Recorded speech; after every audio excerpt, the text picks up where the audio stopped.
Ooh, that was definitely too hot to drink. Hello. It is Thursday, December 29th, which means we're 2-3 days out from the new year. I decided I just wanted to start a chatty little reading vlog. Diego's sick right now, so he's got to wear the cone, and he just does not know how to act on the cone. He's running into everything, so if you hear stuff in the background, that's him. Yeah, as you can tell, it has not been the greatest time as of recent. I'm taking it all in stride, taking it as best as I can, but at the end of the day, it can still kind of be debilitating. All of this stuff at once, and I won't go into all of the stuff that's happened, but if you follow me on Instagram or even on Twitter, like, I've complained about it on there, so you know what's going on. Yeah, it's just been a time, and I haven't really felt like doing much, not been reading as much and whatnot, so I'm hoping the purpose of this video is that I'm hoping to chat with you guys a lot and also finish the year out strong with my reading, because that's all I really want from these last few days of the year. By the way, this is the Merit, the Minimalist Perfecting Complexion Stick. I love this so much because I think it doesn't have any fragrance in it, and if you know me, you know that I am not allergic to fragrance, but I'm definitely sensitive to it, and it makes my skin break out. But this is perfect because it does not break me out. It's a stick. It's cream to powder formula, which I love. I think the only thing that I would change about this is probably get it in a darker shade, because I originally was only going to use it for my under eyes, but then I started using it for my whole face because I really like the finish and how it makes my skin look. Anyway, this is not a makeup tutorial. I just like talking about things that I like. It's been a contemplative time for me. Not that I'm someone who waits till the new year to reflect on life and make changes. I'm typically someone who does that whenever it's needed, just because why wait? These last 2 months have probably been the hardest of the year, which is saying something because I did move across the ocean, defend my master's thesis, go through some really hard stuff in the last semester of grad school. These last 2 months have been testing me.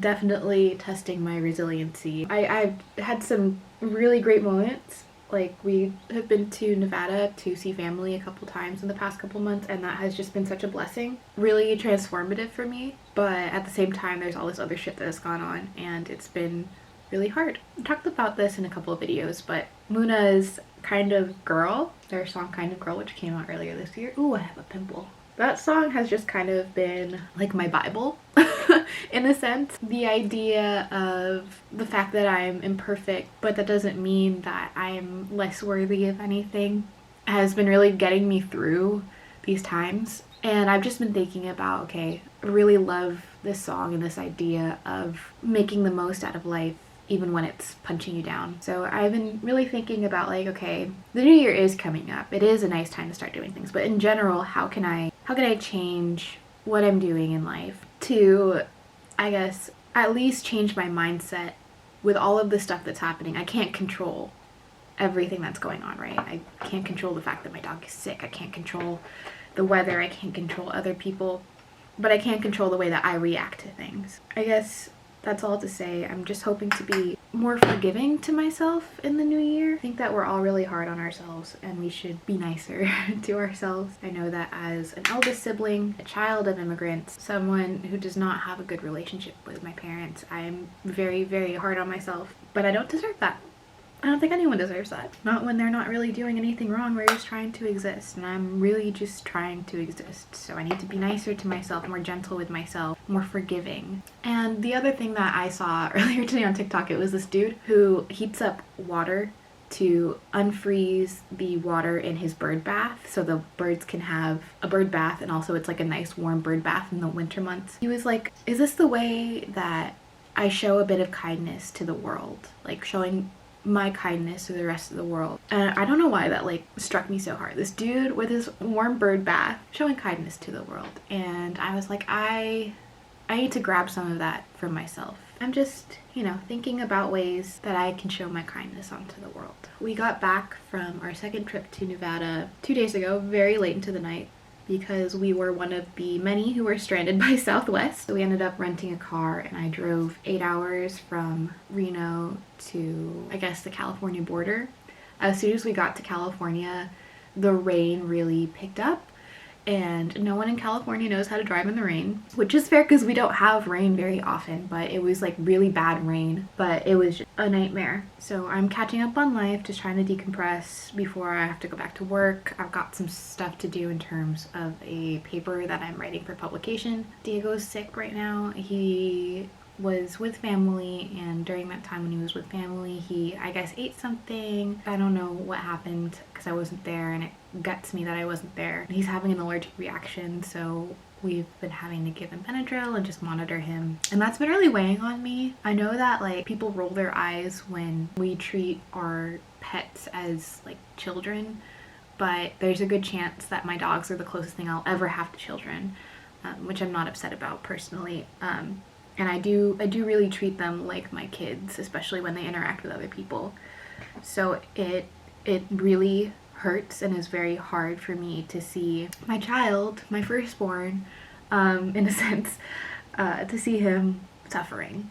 He's having a really hard time. Poor thing has absolutely no energy. There's not a lot I can do. Like, we're giving him Benadryl and taking care of him and monitoring him, but there's not a lot we can do outside of that. We just have to wait it out, and it just feels so awful because, you know, when you love something so much, you want to take all of that away from them. You want to take that pain away. Thank you for sitting with me for however long you've been sitting with me, listening to me talk. If you are going through a hard time too, my prayers are with you. I have so much sympathy for you. I am giving you a big hug. I want you to know that you will make it through this. This is not it. Okay, this is not the rest of your life. You are not a cursed human. It's just a cursed moment in time. Control what you can, confront what you can't, and just be kind to yourself. You deserve it, I promise. Okay, I'm gonna get off my soapbox and see if I can get my day started, but I will keep you guys updated. Oh, shit. This is a reading vlog. Before I sign off, I don't have the physical copy because it's in another room with me, but I'm reading 2 books right now and I'm hoping to finish them before the end of the year. The first book is, I have a dust jacket of it, What Souls Are Made Of by Tasha Suri. This is a Wuthering Heights retelling by the author who wrote the Burning Sands trilogy, I think it's called. The first book is Jasmine Throne. I have been wanting to read this for so long because I do enjoy Wuthering Heights. It's one of my favorite gothics. And the fact that a South Asian author has rewritten the story with South Asian characters is very exciting. I'm not very far into it, so I can't tell you much about it, but interesting me so far. I think they're really leaning heavily into the whole ghost aspect of the original story, so I'm very excited to continue reading this and finish reading this when I have time. The other book that I'm hoping to finish that I've started before the end of the year is Light from Uncommon Stars by Rika Aoki. This is an adult sci-fi urban fantasy-ish. It definitely feels very urban, like we're talking about diners and donut shops in Los Angeles, so it feels pretty urban, but there is that sci-fi element to it. I'm not very far into it, but I'm really interested. In my opinion, violin is the hardest instrument to play because there's just so much going on. Like a guitar is a little much because there is at least two things going on at once, right? But with violin, I feel like there's at least 10 things going on at once. So I'm interested to see how that goes, especially since it looks like it's like selling your soul to the devil kind of thing, which for some reason that I probably need to unpack in therapy, I'm always interested in. That's pretty much it for my reading plans. I haven't been reading very much recently just because of my mental health and all of the other stuff I've got going on. I have been talking for 17 minutes now. Thanks for listening. I'll update you guys when more reading or more exciting things have happened. Hello, it is Friday, December 30th. I just got back from taking the dogs to the groomers. Their groomer is in a mall, so I went to Home Goods and got some stuff for the house, mostly like towels and stuff. And then I went to Cotton On because they're having a sale and I love Cotton On. And then also I went to Barnes & Noble. Did not expect to walk away with this many books, but one of my aunts sent me some money in mail and said spend it on books, so that's exactly what I did, and I'll walk you guys through what I got while my arroz caldo heats up. The first book that I got is a paperback copy of Vespertine by Margaret Rogerson. I read A Sorcery of Thorns and An Enchantment of Ravens earlier this year, and I really liked both of them, especially Enchantment of Raven. She's really good with atmosphere in her fantasy novels, so I'm excited to read her next book, which is Vespertine. I think this might be a series. If not, please correct me. And you'll notice these are all buy one get one 50% off paperbacks, because that's really the only things I ever buy at Barnes & Noble. I also got a copy of We Have Always Lived in the Castle by Shirley Jackson. I read this quite a while ago.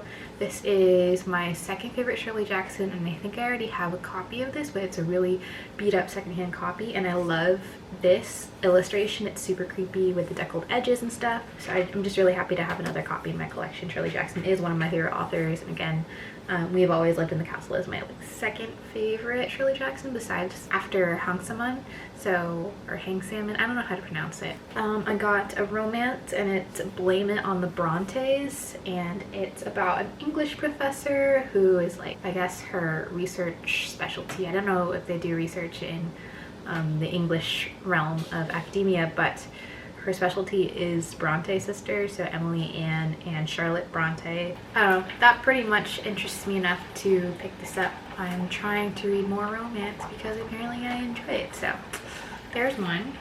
And then the last one I got is The Stolen Book of Evelyn Aubrey. This was also on the same table as We Have Always Lived in the Castle, so I'm hoping it's like a gothic mystery suspense thing. It's two timelines, and in the past timeline in the 1800s, Evelyn, the titular character, is married to a novelist, and he kind of, I think, goes crazy. Seems very interesting, and I hope it's gonna give me the spooky mystery vibes that I want. I have not done any reading. I spent all of yesterday editing my favorite books of 2022 video, which has gone up by the time this video is going up. But it took me 3 hours to do that, and then it took me forever to actually upload the video because my internet was slow. And then I forgot I had a guitar lesson, so I had to like rush out the door because it was almost time for my lesson. And then I learned that my car's battery was drained, so did not have the mind space really to do any reading. But hopefully today I'll get to some reading and I'll update you guys when I do.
My sweet angel husband was awake and out the door this morning before I was, for once. And he brought me back a matcha latte from James Coffee. So this is all the makeup I use. It fits in 2 fistfuls. I'm getting ready because it is Saturday, December 31st, New Year's Eve. We are having some friends over tonight at our house to celebrate New Year. So before our friends come down, I have to make a stop at Target and get some stuff, like cleaning stuff. I need to get a plastic bin to put all of our holiday decorations in. My partner, pretty much the day after Christmas, wants all of the Christmas stuff taken down, which is fair, but we didn't have a place to put them, so I have to get a bin to actually make that happen. So I will be going to Target for that. I will also be checking out the book section at Target. I've been eating poorly and staying up late, so that's why my face is breaking out a little. I don't have the copy with me. I'm like 150 pages into What Our Souls Are Made Of. This book, it's very good so far. I think that with Wuthering Heights, the original version, it's very ambiguous. Catherine's relationship with Heathcliff, at least to me, like the first time I read it, I was like, do they like each other? Do they hate each other? It's a very twisted relationship, as you may or may not know. In this book, it makes it very explicit, like they obviously care for each other, but it's a very complicated situation, and they're both very traumatized people, which I really like. I appreciate that Tasha Suri did that, because I feel like for modern readers, sometimes that kind of goes over your head and it's easier to interpret in this way. So I'm like a huge fan of these remixed classics because I think it's a really good foray, especially since they're all young adult titles, for kids, teenagers to get into these classics without the barrier of the language and the understanding of the historical time and whatnot, because these titles break the context and everything down really well so that it can be understood in a modern point of view. So yeah, that's all to say that I'm really enjoying this so far. And I think it's going to be the last book that I read this year. I don't think I'm going to be able to finish like From Uncommon Stars this year. I'll have to finish it next year. She says like next year isn't literally tomorrow. That means I think I'm going to tap out at 167 books this year, which is 7 more than last year. And then I have the fun debacle of what do I want to be my first read in the year of 2023. Not that I really want to stress myself out with that. I think I'm going to stop using Goodreads because I'm just so stressed out with being perceived and what I'm reading, which I know that's like so stupid. Like why do I care what other people think about what I'm reading? But unfortunately I do. I don't know. I haven't been using Goodreads just because I totally forgot for a while to update Goodreads, and then it was like I don't see why I need to update it every single time I start or finish a book. This is the ColourPop brow pencil. Oh, I'm probably gonna drop, by the time you're watching this, this is all in the past, but I'm probably gonna drop tomorrow or on Monday, so either on the 1st or the 2nd, my favorite books of 2022 and the giveaway, which I'm very excited about. Editing it was a pain, but it really had me thinking like how crazy it is that there are 1,000 people who have made the choice to not only watch maybe 1 or 2 of my videos, but also subscribe to my channel and like be informed of whatever else I upload. Like that is insane to me. I think when I first started doing booktube in 2020, that was definitely the goal, like to have X amount of subscribers, and it still feels incredibly momentous every single time I hit a new milestone. But over time, my relationship with booktube has really changed in that I think I'm making content for myself. I have really enjoyed making content, especially this year. I think I've been really making content that I personally love myself, and that I actually rewatch all the time. I really like some of my videos, and so it's really insane to me because at this point I'm no longer doing it for anyone else but myself. And yet, either because of that, because I'm putting so much love and care into something and because I care about it so much, or just because I'm putting out content that other people want to watch, whatever the reason is, I now have 1,000 subscribers. I get, regularly triple-digit views on my videos, which is just insane to me. I remember the first time one of my videos hit 100 views and I was like, oh my god. I don't know if it was like the unique amount of viewers, it probably wasn't, but like 100 people about have watched my video. That's insane. It's still insane to me. My magnum opus, which is my Shatter Me video, has like 15,000 views on it, which again, it's always insane to me that I have made this content that I've poured so much of my time, my heart and soul into, and have had fun making, and the fact that so many other people enjoy it too is just really gratifying.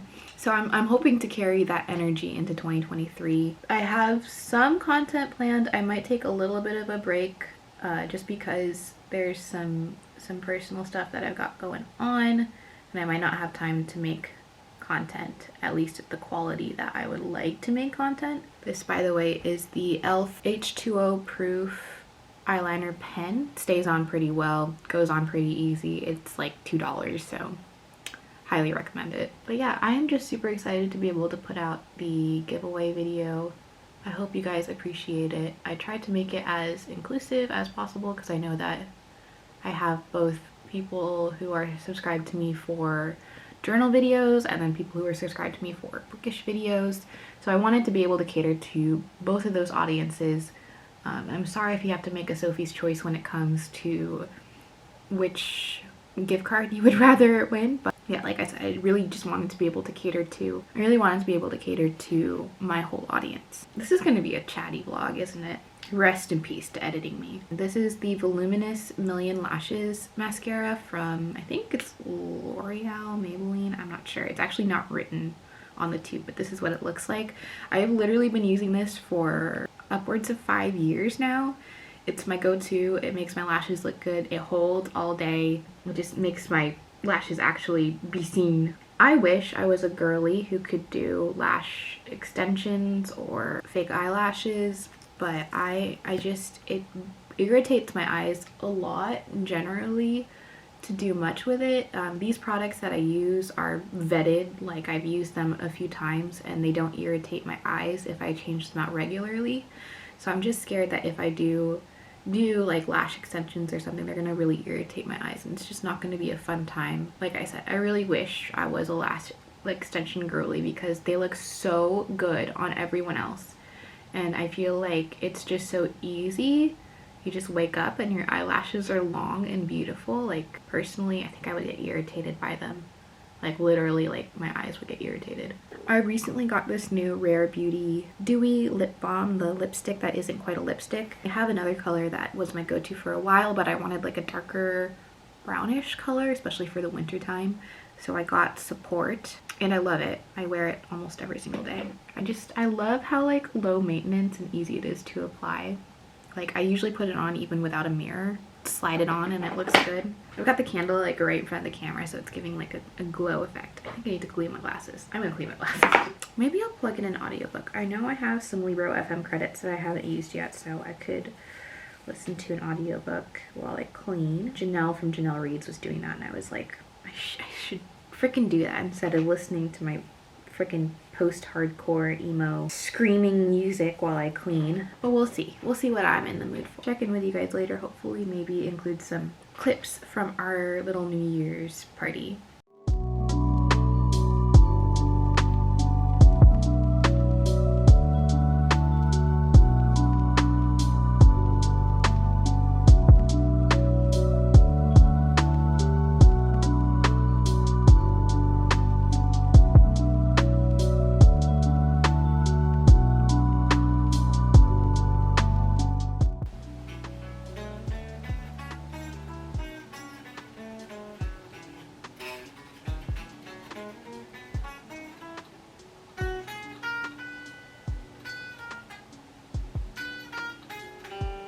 Hot.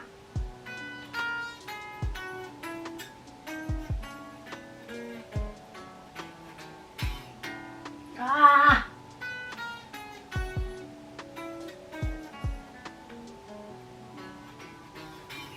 There we go.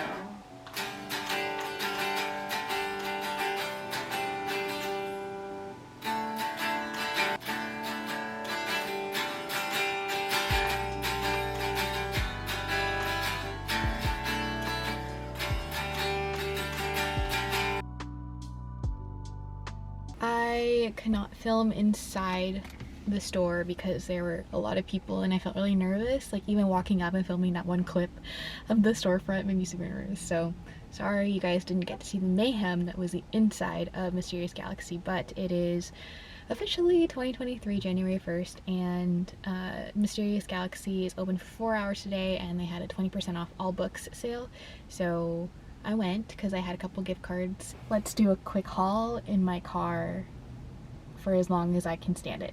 First book I got is Reluctant Immortals by Gwendolyn Kist.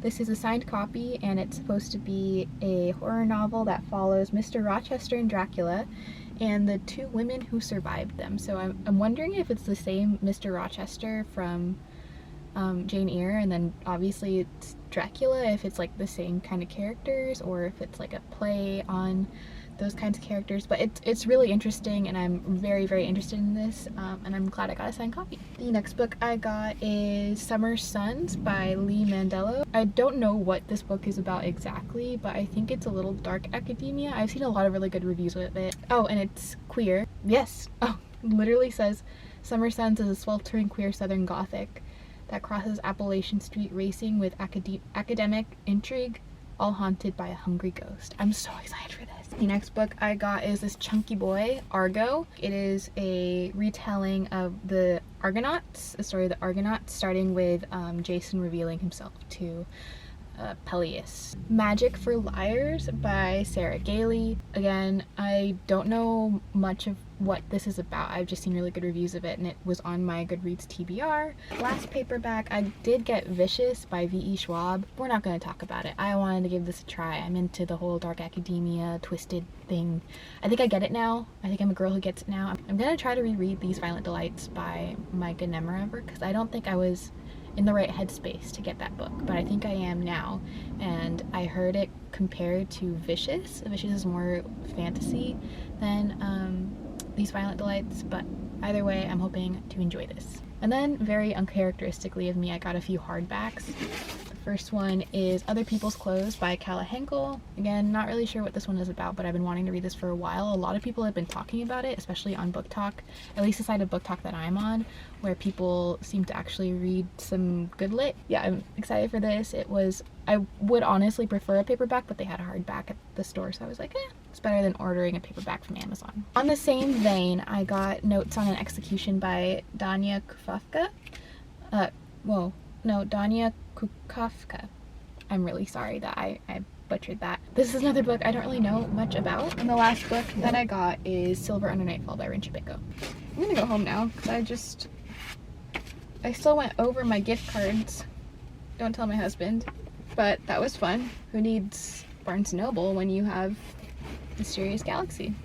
Hello, so I'm currently like 50 pages out from finishing What Souls Are Made Of, and I really like it so far. Not going to be quite a 5-star read for me because I didn't really care about Heathcliff's adventures outside of the Heights. What I was talking about earlier, I want to reiterate how well Tasha Suri has taken all of the core things from the original story and made it very easy to understand and palatable for a modern, younger audience. I think that this is just such an excellently executed rendition of the original Wuthering Heights story, because at its core, Wuthering Heights is like a tragic love story, right? In this retelling, we really get to see how twisted both Catherine and Heathcliff are. Like, they're not good people.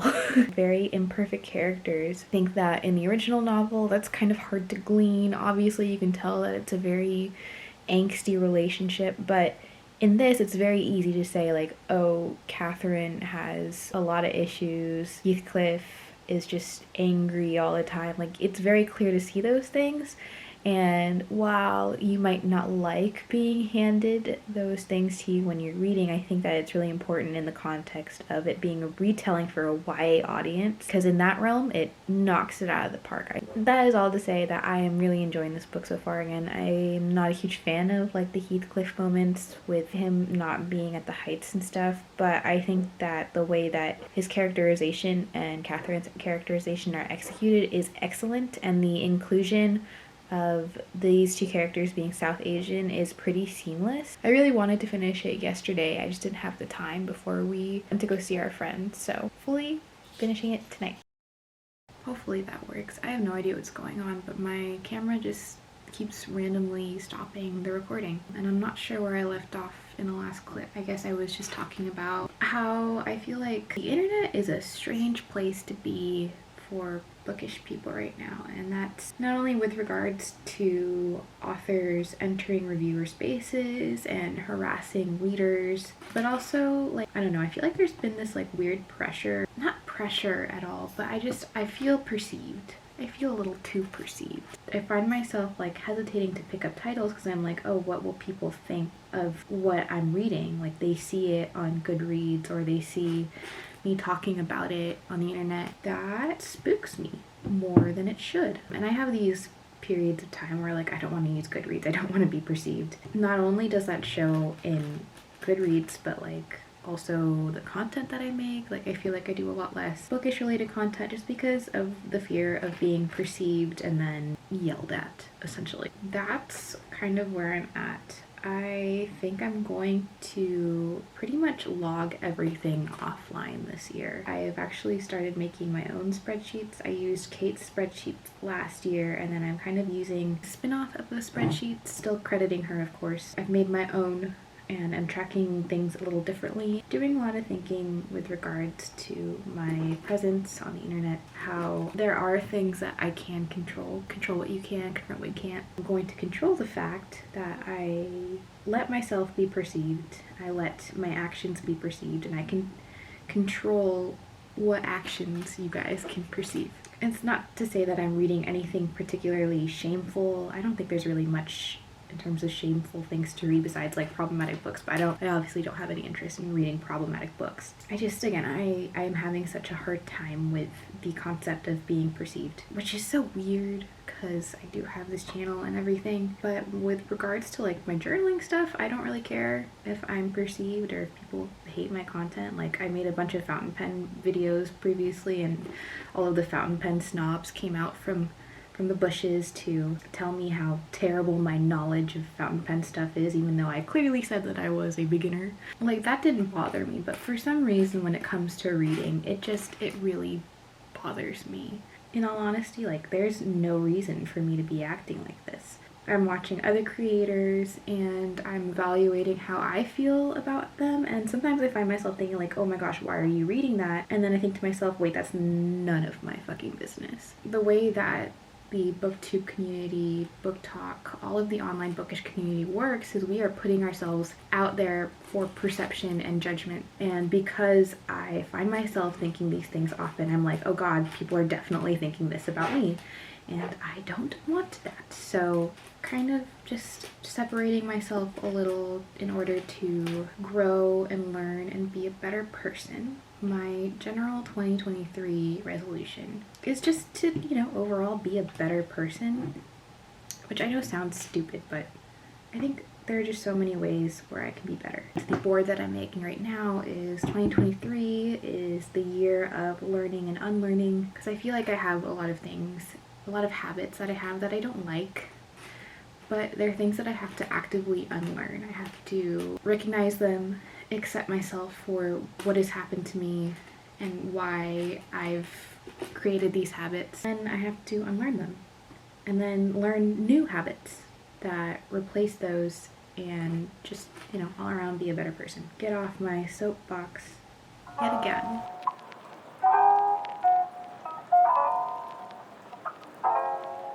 Hi, so I apologize for the awkward lighting. Almost forgot to film an outro. As you can see, I'm actually editing this video right now. It's later in the day and not much has happened besides I finished What Our Souls Are Made Of by Tasha Suri. I gave this a 4 out of 5 stars. I think one thing that is good to note going into it is that it's not the full Wuthering Heights story retelling. It's just a small section of the story being retold, which I very much like because there is so much that does go on in Wuthering Heights. But this allows you to reimagine just a part of the story and then also get a happy ending, which Catherine and Heathcliff, at least in this version, definitely deserve. One thing that really stood out to me in the last quarter of the book is how perfectly Tasha Suri inserted half South Asian characters into this story and made it relevant. And I think that it's really incredible seeing how much more depth the story has because of this edition. Says a lot about diversifying the books and the stories that we read. To close out this reading vlog, I just want to give you guys some of my future plans. I'm still in the middle of Light from Uncommon Stars. Unfortunately, I still haven't gotten much more progress in it. And then Cielo and I are going to be buddy reading Lonely Castle in the Mirror by Mizuki Sujimura. I don't know much about it, so unfortunately I can't tell you much about it, but this video is already long enough as it is. I'm going to go ahead and sign off. Thank you so much for spending this time with me and hearing to me chat for literally a half hour pretty much. I really appreciate it. I hope you have a good rest of your day and a good rest of your week, and I'll see you next time. Bye!